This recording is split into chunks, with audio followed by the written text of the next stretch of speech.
क्यों घर उजाड़ा गया इस गरीबों का? चंद अमीर लोगों को खुश करने के लिए।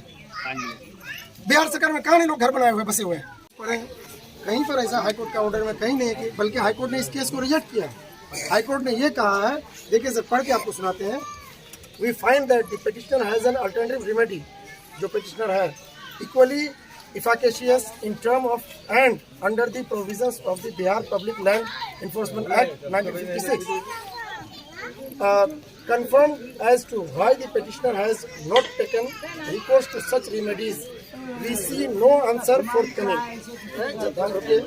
We see that the present petition is in the nature of private interest litigation and not public interest litigation. High Court कह रहा है। In as much as dispute between the private parties stands highlighted, as such we refrain from issuing any notice. High Court कह रहा है।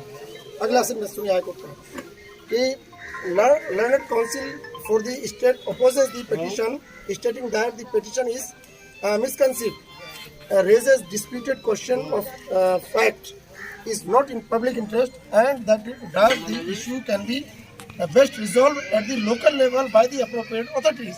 तो local level मतलब DM से लेकर इधर जो लोकल लेवल हमारा आपका सीओ तक है। तो क्या इसने कहीं पर कहा कि आप उन गरीबों का घर को उजाड़िए? यानी कि हाईकोर्ट का अवमानना हमारे सीओ साहब और एडीएम साहब के हैं, इन लोगों के खिलाफ हम लोग केस करने जा रहे हैं हाईकोर्ट। तो ये गरीबों का उजाड़ा है, इसका जवाब दे हमको सीओ और एडीएम साहब, जवाब दे क्यों घर उजाड़ा गया इस गरीबों का? चंद अमीर लोगों को खुश करने के लिए। बिहार सरकार में कहाँ नहीं लोग घर बनाए हुए बसे हुए हैं। और कौन सा वहाँ नेशनल हाईवे बनने जा रहा है 4 लेन आई ट्रेन का, जो उसके घर को जो है वहाँ उजाड़ा गया, उस गांव का घर को। और ये 70-80 साल से रह रहे हैं। अच्छा रुकिए ना अभी। और वहाँ पर ऑलरेडी गवर्नमेंट जो इंदिरा आवास, नल जल योजना, सारा चीज फैसिलिटी दे चुकी है। तो एक आदमी को खुश करने के लिए हाईकोर्ट के ऑर्डर को भी नहीं माना गया। एटीएम में घूस खा के और सीओ घूस खा के क्यों इन लोगों के घर को उजाड़ा? बुलडोजर क्यों चली? ये यूपी नहीं है, बिहार है सर। और ये सरकार को बदनाम करने के लिए कुछ ऑफिसर ये काम कर रहे हैं, ये हम लोग बर्दाश्त नहीं करेंगे। जिसने भी ये किया उनको साथ ये कर दो। अच्छा आपने क्या इन लोगों की व्यवस्था दिया? इन लोगों को भगाने से पहले या उजाड़ने से पहले, घर तोड़ने से पहले कोई व्यवस्था दिया इन लोगों को? और आज सुबह सीएम साहब हमको फोन कर रहे थे, हम लोग जब उनको जानकारी हुई, पहले होली के पहले मत कीजिए, शब के पहले मत कीजिए।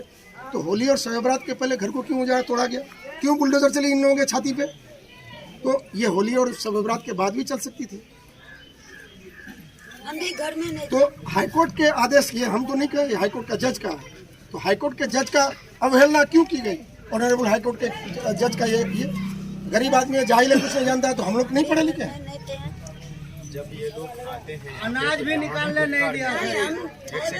एक सेकंड, जब ये लोग गरीब आदमी है और पढ़े लिखे नहीं हैं, यहाँ आते हैं तो यहाँ भी धुतकार मिला इनको 20 लाख रुपए का डिमांड किया सीओ साहब कि आप लोग सबसे मिल करके 20 लाख रुपया जमा कीजिए तो बच जाएगा। ये लोग 20 लाख नहीं जमा कर पाए तो डीएम साहब के पास गए। 5 लोग गांव से, 5 लोग जब डीएम साहब के पास गए तो वहाँ से धुतकार करके इनको भगा दिया गया। अब हमारा मांग इसीलिए डीएम साहब का है कि डीएम साहब आए और इनके साथ जो समस्या हुआ है उनको सुने, इनके दर्द को पहले बयान करने का मौका दिया जाए। ये खुद अपने मुंह से बताएगी। ये देखिए, ये जो है अपनी बहू को लेकर के कटिहार मेडिकल कॉलेज में एडमिट थी। इसका बहू का जो है वो हो रहा था, बच्चा हो रहा था, डिलीवरी हो रहा था। अब उस दौरान पे ये वहाँ देखती और इधर जो है बुलडोजर इसके घर को ध्वस्त कर दिया। लोगों को अपने घर के अंदर से, कोठी से अनाज तक निकालने का मौका नहीं दिया, सामान तक निकालने का मौका नहीं दिया। अच्छा, एक पूरा मोहल्ला को गुजारने के लिए 3 बुलडोजर घुसाया गया, एक इस कोने से, दूसरे कोने से और बीच से, और फिर तुरंत ही सबके नज़र के सामने अगर आशियाने को ध्वस्त कर दिया।